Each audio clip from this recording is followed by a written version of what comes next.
요한복음 11장 17절 말씀,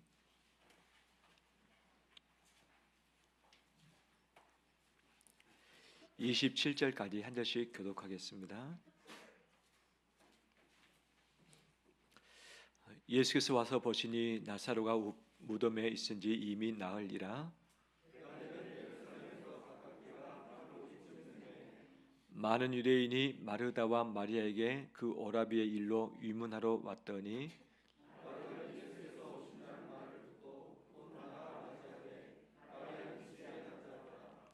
마르다가 예수께 여짜오되 주께서 여기 계시더라면 내 오라버니가 죽지 아니하였겠나이다.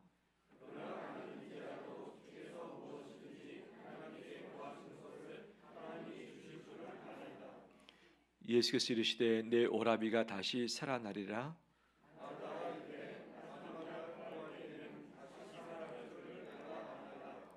예수께서 이르시되 나는 부활이요 생명이니 나를 믿는 자는 죽어도 살겠고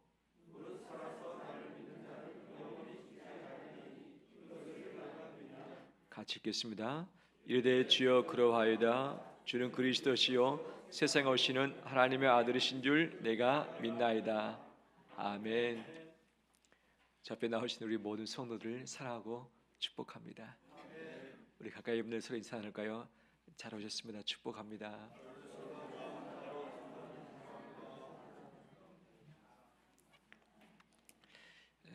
지난주 중에 천운도 내렸고 또 추위도 왔습니다.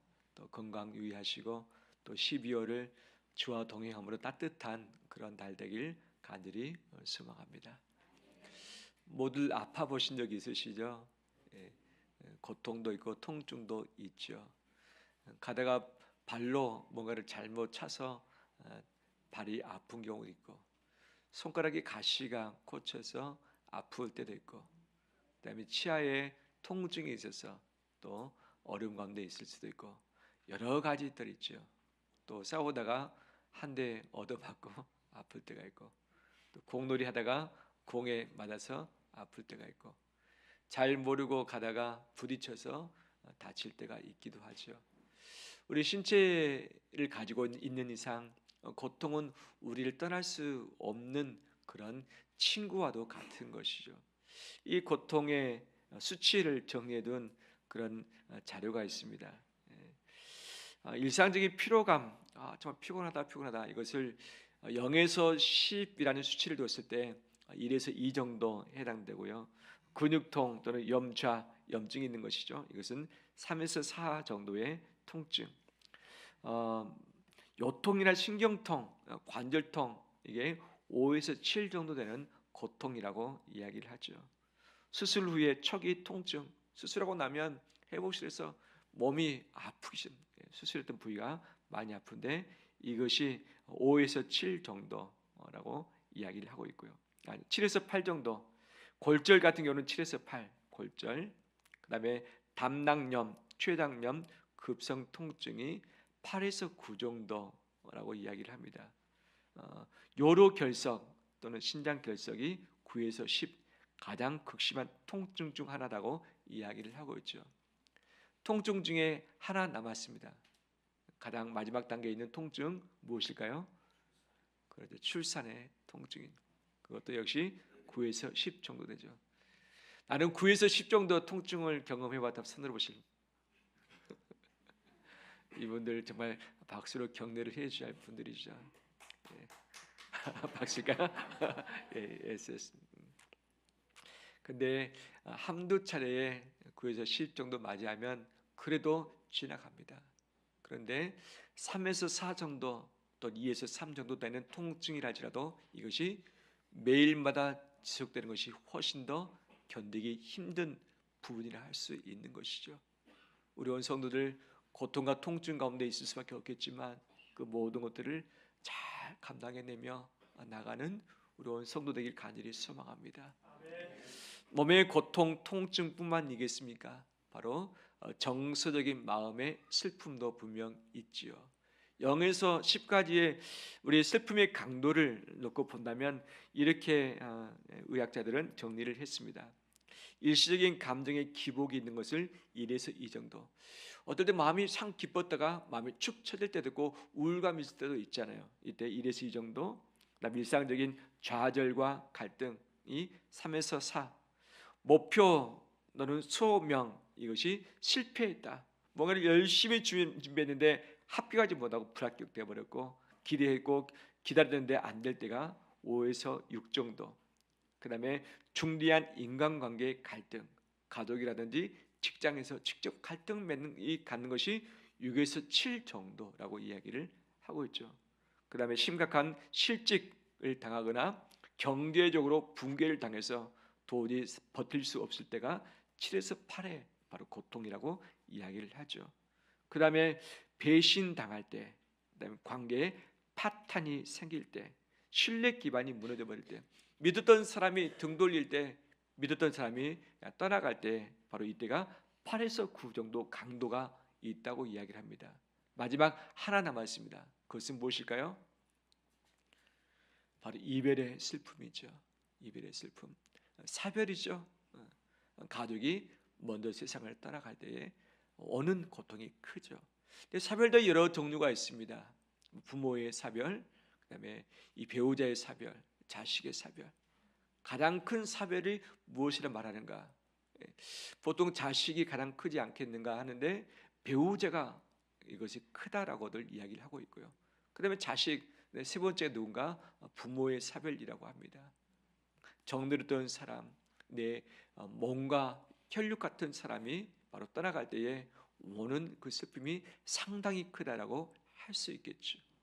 그러면 신체적인 고통, 마음의 고통이만 있는가? 그렇지 않죠. 영적인 고통, 내 존재적인 고통도 분명히 있죠. 어떤 고통들이 있는가? 혼란이 있습니다. 일들이 꼬여서 풀어지지 아니할 때 오는 고통이 2에서 3 정도. 그 다음에 타인과 비교하면서 열등감 갖는 것, 이것이 4에서 6 정도의 고통. 그 다음에 죽음을 앞에 두고 있는 상황에서 두려움, 내 인생이 어떻게 될지 모르겠다라고 했을 때 이 두려움이 6에서 8 정도 상당히 크죠. 그 다음이 용서와 죄책의 갈등, 용서하지 못하고 내가 죄인인 것, 죄책감이 드는 것이 7에서 9죠. 마지막은 무엇인가? 삶의 의미를 상실해 버리고, 이제는 죽어야겠구나, 내 살 희망이 없구나, 이제 도저히 버틸 수 없구나라고 했을 때가 바로 9에서 10 정도의 강도라고 할 수 있지요. 신체적인 고통, 마음의 고통, 영적인 고통이 우리 인생 가운데 늘 있습니다. 왜 그런가? 사람이 죄를 지어서 인간이 갖게 된 세 가지의 운명이 있죠. 하나는 고통의 문제, 두 번째 죄의 문제, 세 번째는 죽음의 문제죠. 이것은 사람이 건강하다고 뭘 좀 가졌다고 애를 쓴다고 풀 수 있는 영역이 절대 아닌 것이죠. 아무튼 이것 때문에 우리는 힘들고 시달리겠지만 우리 예수 그리스도를 믿는 우리는 주님을 믿는 그 믿음, 주의 도우심으로 말미암아서 그 하나하나를 극복하게 될 줄 믿습니다. 우리의 슬픔과 고통이 크다 할지라도 이것이 잠깐이면 견디면 되지만 이것이 장기적이 됐을 때 쉽지 않습니다. 쉽지 않습니다. 하지만 장기적이라 할지라도 믿음을 가지고 내 인생을 버텨내며 극복이 되며 승리하는 우리 온 성도 되길 주의 이름으로 축원합니다. 오늘 본문에 오라비를 떠나버린 사별의 슬픔을 갖고 있는 마르다와 마리아가 등장을 하고 있습니다. 예수님이 사랑했던 대상, 친구라고 명하셨던 대상이 바로 나사로였던 것이죠.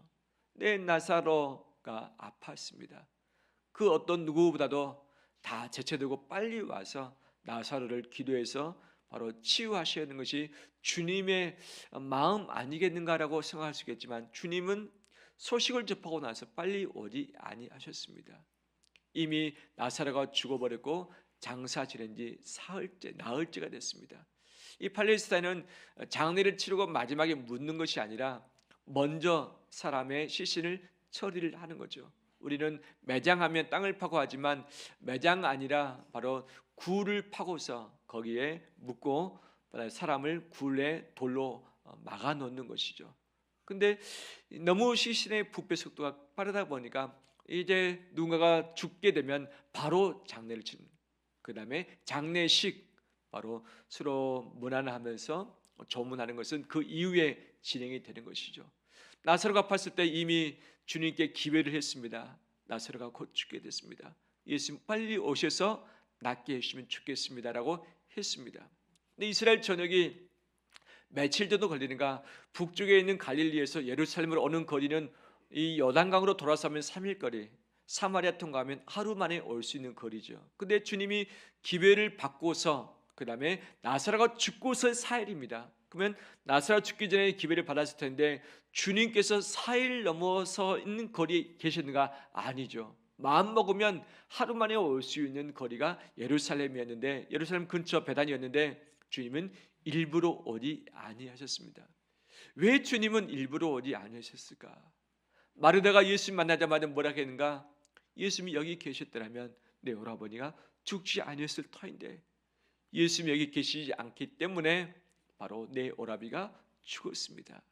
또한 그의 동생 마리아도 똑같이 말했습니다. 예수님 만나자마자 예수님이 여기 계셨더라면 내 오라버니 죽지 않았을 텐데 예수님이 빨리 오지 않았기 때문에 내 오라비가 죽고 말았습니다 하면서 예수님께 슬픔의 고백을 말하면서 섭섭함, 서운한 마음을 같이 토로하는 거죠. 그 어떤 누구보다 사랑하는 도가 있는데 아끼는 바로 세 남매인데 예수님이 빨리 오지 아니하므로 장례를 치르면서 슬픔과 고통 가운데 있게 된 것이 마르다 마리아였던 것이죠. 예수님은 그 마르다 마리아를 찾아오셨습니다. 찾아오기 전에 찾아오셔서 그 다음에 이 나사로를 살리고 나서 하시던 주님의 메시지가 있습니다. 그 메시지가 무엇인가? 왜 주님은 마르다 마리아에게 슬픔을 주셨는가? 왜 나사로에게 죽음이라는 이 고통을 허락을 하셨을까? 분명히 이들이 믿음이 있는 자들이었고 예수님을 사랑했고 예수님이 사랑하는 그런 자들이었는데 왜 주님은 늦게 오심으로 말미암아서 이 고통의 마지막 극치를 맛보게 하셨을까? 9나 10 정도의 이 사별의 슬픔을 겪지 않고서 그다음에 이 모든 것을 풀 수 있었음에도 불구하고 왜 가장 마지막 한계에 달하는 그 상황 가운데 이들을 허용하시고 두셨을까? 그 의도가 분명히 있다고는 사실이죠. 우리 본문을 통해서 11장을 통해서 한번 살펴볼까요? 25절 말씀 보면 예수께서 이르시되 나는 부활이요 생명이니 나를 어떻게 하는 자는 믿는 자는 죽어도 살겠고, 주님의 말씀하신 핵심 메시지죠. 26절 무릇 살아서 나를 어떻게 하는 자는 믿는 자는 영원히 죽지 아니하리니 이것을 내가 어떻게 하느냐 믿느냐라고 이야기하고 있죠. 27절 마르다가 말합니다. 이르되 주여 그러하이다 주는 그리스도시요 세상에 오시는 하나님의 아들이신 줄 내가 어떻게 한다 믿나이다. 이 나사로의 죽음, 이 나사로의 슬픔, 이것을 통해서 주님께서 의도하신 것이 무엇인가? 왜 늦게 가셨는가? 마르다가 원했던 것은 시간이었고 공간이었습니다. 죽기 전이라는 시간의 조건, 그 다음에 이 나사로가 살았을 때 그 공간 안에 오셔야 되는 공간적인 조건, 이 두 가지를 말했는데 이 두 가지가 허용이 되지 않았기 때문에 바로 죽었다고 하는 사실이죠. 이것이 없었으면 이 9와 10의 사별의 슬픔을 겪지 않았을 터인데 바로 이 두 가지 시간과 공간의 조건을 바로 주님이 충족시키지 않았기 때문에 우리가 마지막에 고통을 겪고 있습니다라고 주님께 이야기하는 거죠. 하지만 주님은 왜 그렇게 허용하셨는가? 바로 믿음을 위해서 그렇다고 분명히 말씀을 하시죠. 믿음을 위해서.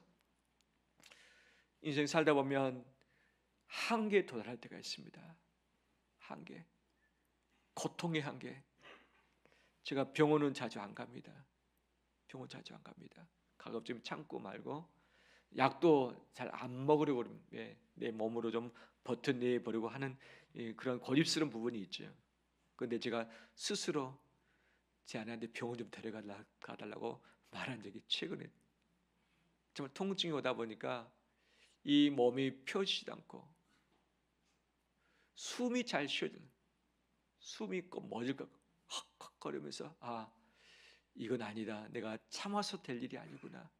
그러면서 병원 좀 데려가달라고 해서 한밤중에 병원으로 2번 간 적이 있습니다. 그 고통이 있다 보니까 정말 이렇게 하다가 내가 혹시라도 죽는 것 아니겠는가라고 하는 그런 위기감이, 그런 두려움이 제게 갑자기 엄습했을 때가 있습니다. 그런 인간의 육체적인 고통뿐이겠습니까? 심적인 고통이 그럴 때가 있지요. 이제는 더 이상 못 살겠구나. 여기가 인생 끝인가 보구나. 내가 무엇을 바라보고 가야 될지 알지 못할 때가 있어요, 없어요? 있지요. 내 자신뿐만 아니라 내 가족이, 내 부모가, 형제가 그럴 때가 분명히 있지요. 이제는 다 됐구나. 인간의 마지막에 단계에 올라서는 그 부분이 분명히 있지요. 왜 주님은 이것들을 우리에게 허용하실까? 이것들을 통해서 우리에게 무엇을 가르치시려고 하실까? 바로 주님의 의도는 무엇인가?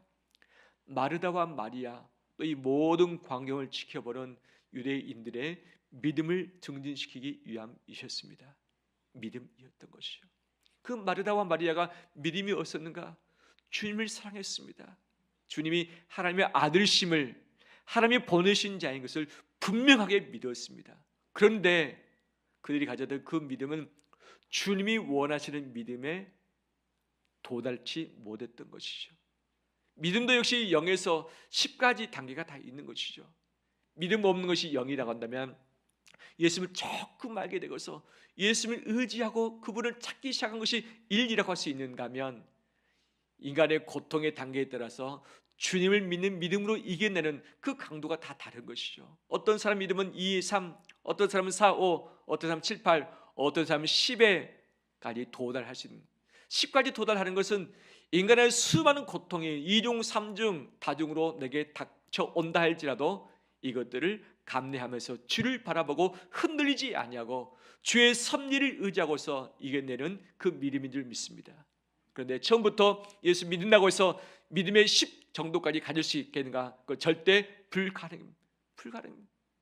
인생의 고통을 겪어보고서, 광야를 걸어보고서, 기도해보고서, 말씀 붙들고서, 서로 사랑으로 의지하면서 이것들 겪으면서 하나씩 믿음이 쌓여가는 것이죠.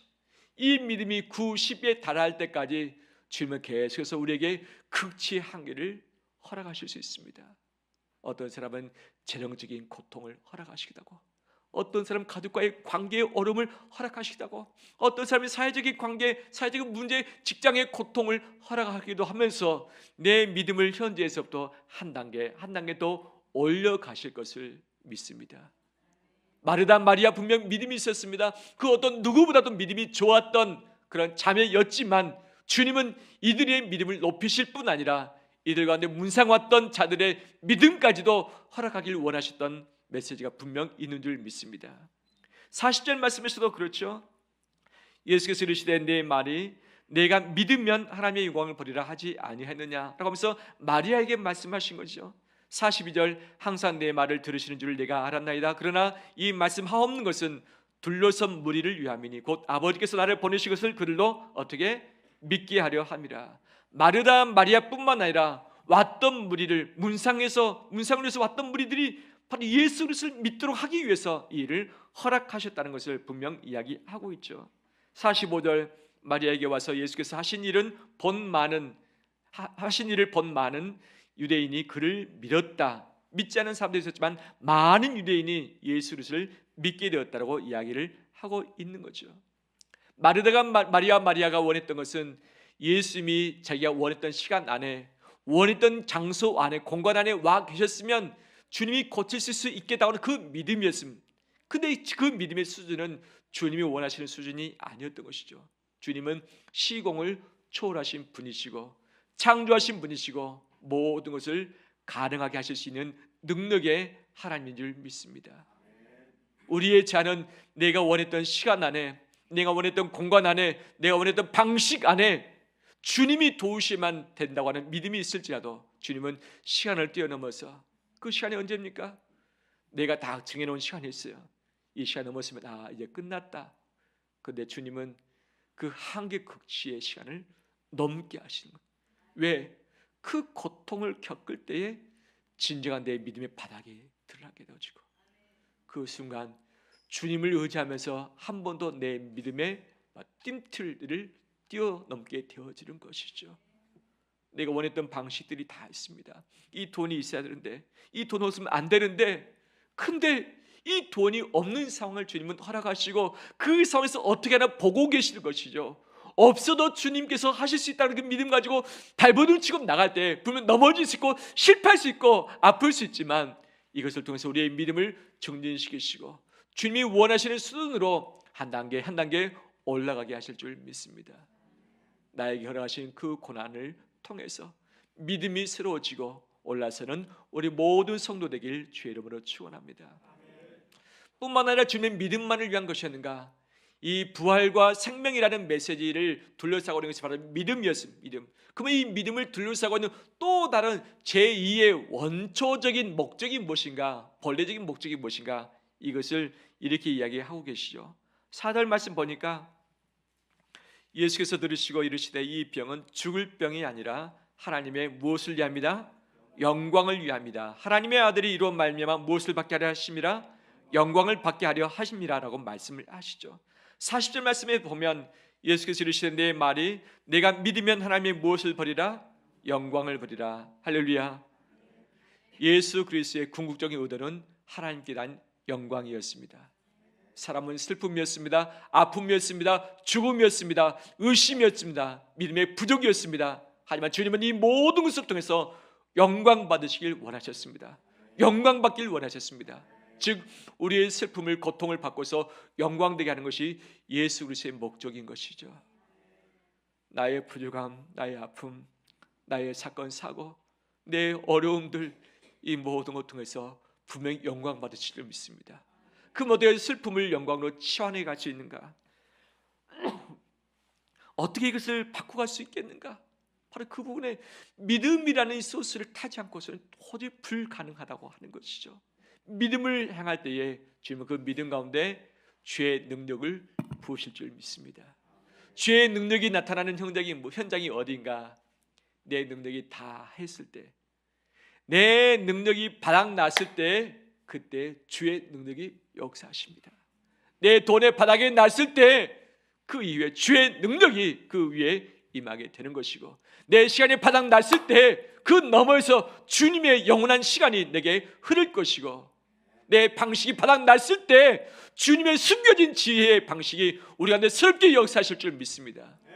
바로 이 믿음을 뛰어넘는 기회를 우리가 갖는 것이 도전인 것이죠. 도전인 것이죠. 내가 계획을 세우고 내가 판단하고 내 테두리 안에서 해놓으면 더 이상 주님이 역사하실 만한 능력의 개입의 여지가 없는 것이죠. 내 한계를 뛰어넘는 상황을 내가 알고서도 수답하고서 믿음으로 반응할 때에 그 믿음 너머에서 주님께서는 주의 능력을 살아계심을 우리의 삶 가운데 역사하실 줄 믿습니다. 우리는 바닥 보기를 원치 않습니다. 우리는 한계에 도달하기를 원치 않습니다. 마지막 숨이 껄떡껄떡 넘어서는 그 순간을 도저히 마주하기 싫어합니다. 낭떠러지에서 떨어지기를 원치 않을 수 있습니다. 떨어지지 않기 위해서 애를 씁니다. 그렇죠. 주님은 낭떠러지에서 떨어지는 그 순간을 기다리셨다가 주의 손으로 우리를 붙잡고 계신 줄 믿습니다. 언제 주님의 손을 경험하는가?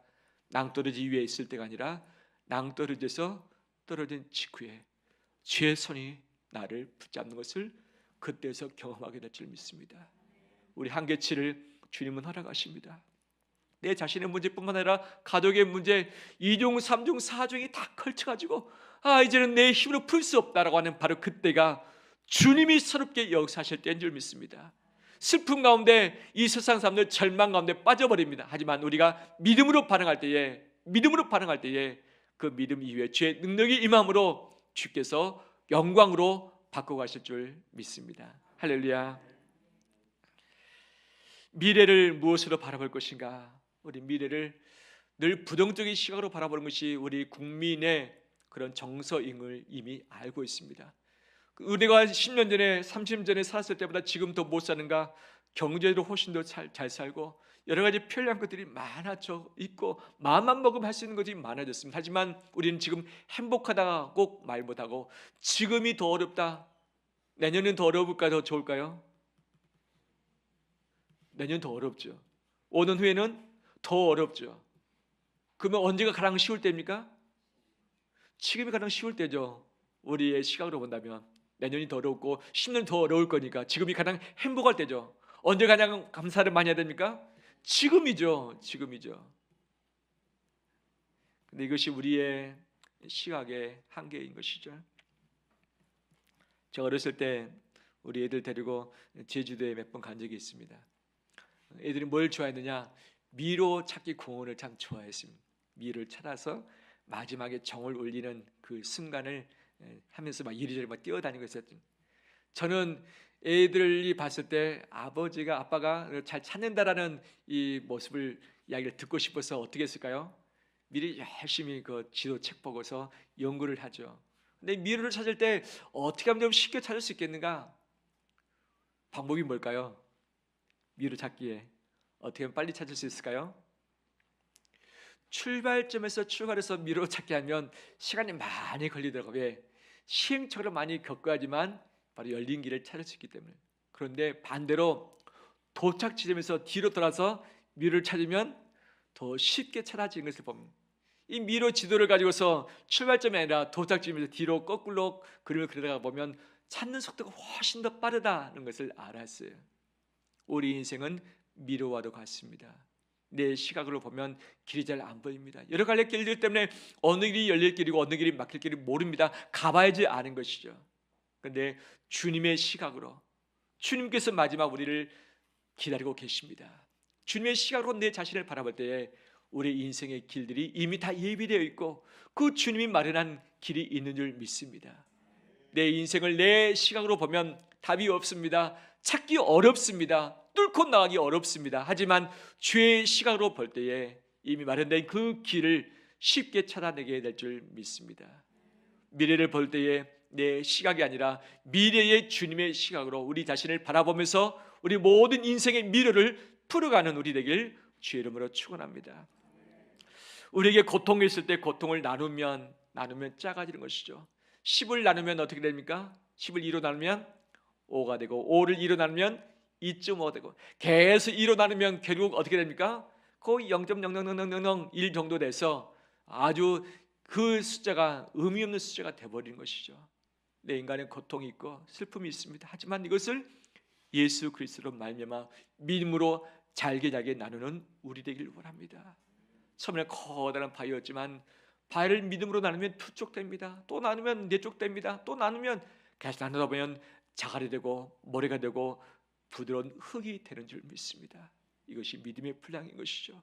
그 문제는 여전히 그대로 있습니다. 이것이 큰 덩치로 내게 다가올 것인가, 아니면 모래와 진흙 같은 작은 알갱이로 내 인생 가운데 있을 것인가, 이것이 믿음으로 조치를 할 것인가 말 것인가의 부분인 것이죠.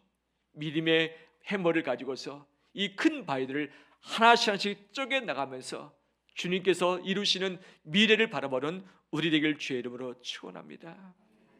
말씀 마무리합니다.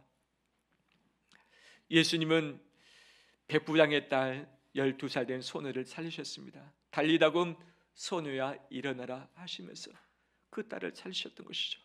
과부의 하나밖에 없는 아들 청년을 청년아 일어나라 하시면서 그를 바로 살려서 그 어미에게 주었습니다. 나사로 예수님이 사랑하는 친구였습니다. 죽었습니다. 하지만 나사로야 나오느라 하시면서 그를 살려서 다시 슬픔 가운데 있는 마르다와 마리아에게 안겨줬고, 이를 통해서 믿음을 높이셨고, 이를 통해서 주님이 영광 받으셨고, 아무도 믿지 않는 상황에서 제자들도 예수님의 부활을 기다리지 아니했지만 예수님은 약속대로 부활을 하셨습니다. 그 마리아가 믿었기 때문에 나사로가 살아났는가? 어떻습니까? 나중에 부활하는 것은 믿었죠. 하지만 당장 이미 무덤에 있으니 나흘이었기 때문에 다 부패해버린 것이죠. 이것에 대한 믿음은 아직 없었던 것이죠. 여전히 마르다 마리아 슬픔 가운데 있었습니다. 하지만 주님은 주의 능력으로 이들의 슬픔을 해결해 주셨고 나사로를 살려주셨습니다. 이것이 주님의 국률인 줄 믿습니다. 내 믿음의 분량만큼만 역사하신다면 우리는 잘 살지 못할 거예요. 하지만 내 믿음의 분량이 적다 할지라도 주님은 그 너머에서 우리를 사랑하심으로 주의 능력을 기꺼이 베풀어 주실 줄 믿습니다. 그분이 계시기에 우리는 든든히 우리 인생을 살아낼 수 있는 것이죠. 감당치 못할 일은 없습니다. 감당치 못할 고통은 없습니다.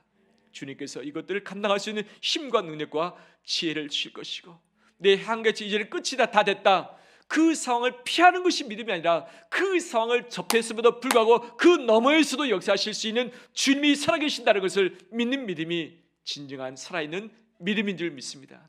이 믿음을 가지고 마음껏 하나님께 영광을 올려드리는 우리 온 성도 되시길 주의 이름으로 축원합니다.